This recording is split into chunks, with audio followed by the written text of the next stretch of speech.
Terima kasih untuk Anda yang masih bergabung bersama kami di Market Review dan kita masih berbincang bersama dengan Bapak Agus Pambagio merupakan pengamat kebijakan publik dan kita masih membahas topik mencermati kebijakan pariwisata di tengah pandemi global. Pak Agus, kita lanjutkan kembali Pak. Silakan. Ya, mengenai aturan dan juga regulasi Pak Agus, dibolehkannya tempat pariwisata dibuka saat mudik dilarang di momentum Ramadan dan Lebaran di tahun ini. Ya. Ya, tentu ini satu lagi contoh kebijakan yang berseberangan ya. Dilarang mudik tapi pariwisata boleh. Mungkin tujuannya ya untuk masyarakat lokal, tapi yang kita ketahui sejarah mengatakan puluhan atau ratusan tahun lalu bahwa kalau orang mudik setelah bersilaturahmi itu biasanya menuju ke tempat rekreasi, tempat pariwisata. Nah itu bagaimana? Oh katanya saya diskusi dengan beberapa kementerian, oh itu nanti dijaga, dibatasi 50% masuk. Iya kalau yang ada pagernya seperti kebun binatang, Taman Impian Jaya Ancol. Tapi kalau yang pantai panjang tidak ada pagernya, gimana jaganya? Kan saya belum masuk di akal sehat saya bagaimana menjaga orang tidak berkerumun di pantai. Yang 50%, ngukurnya seperti apa? Itu contoh ekstrim saja. Jadi sekali lagi semua ini saya sampaikan hanya untuk mengingatkan para pengelola negara supaya berhati-hati, bukan untuk membuat kita pesimis. Tidak, semangat harus ada, tetapi kita harus kerja baik dan kerja tepat. Baik, ketika kebijakan ini dikeluarkan, yang Anda katakan tadi cukup berseberangan, Pak Agus, apakah ke depannya ini akan lebih memperlambat dari proses pemulihan, Pak? Dikhawatirkan dampak-dampak lain, lonjakan dari COVID-19 nanti akan kembali mengalami peningkatan. Oh, sangat bisa terjadi. Makanya kita ini bangsa yang mudah membuat peraturan, tetapi tidak mudah menjalankan. Sekali lagi, peraturan kalau tidak ada sanksinya, terlalu banyak kecuali-kecuali, lebih baik tidak usah dibuat. Karena itu akan membingungkan aparat yang melaksanakan, pada akhirnya ya sudah tidak ada guna. Jadi buat apa diatur? Karena bikin peraturan itu mahal dan melelahkan. Saya terlibat dari ratusan banyak peraturan. Baik, dari pandangan Anda, idealnya seperti apa Pak? Kalau kita contohkan saja mungkin dari sisi larangan mudik begitu.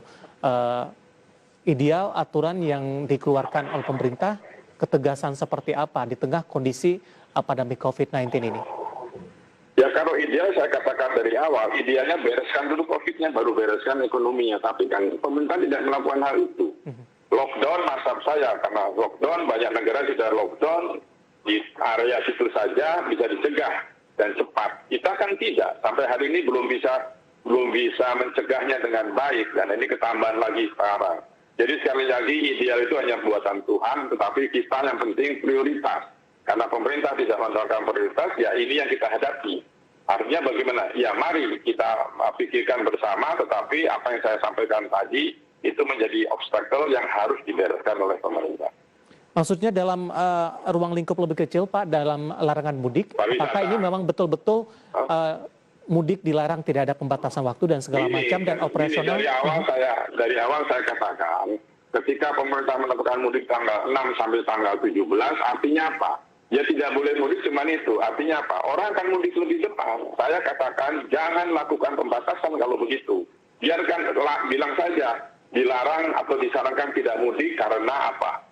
Ya, lalu muncullah harus ditakuti dengan narasi-narasi yang betul-betul menggugah orang.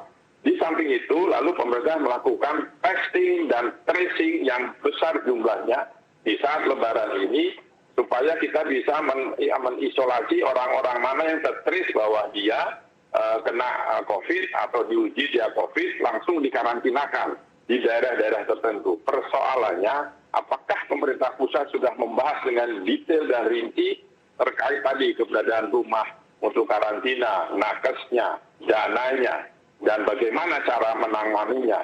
Menurut saya itu belum lengkap.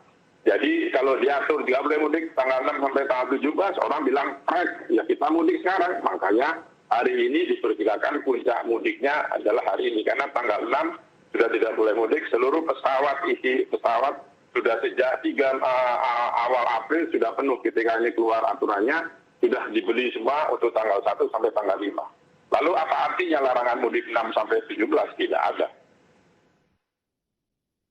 Baik. Pak Agus, waktu kita cukup terbatas, Pak. Terima kasih sudah bergabung bersama Sama-sama. kami dan semoga kita bahas bisa menjadi referensi bagi pemirsa IDX Channel. Sehat selalu, Pak. Baik, terima kasih ada Pak Agus Pambagio, pengamat kebijakan publik, dan tadi kita bahas mencermati kebijakan pariwisata di tengah pandemi global, dan tetap di tempat Anda karena setelah ini Market Review akan segera kembali dengan topik yang berbeda.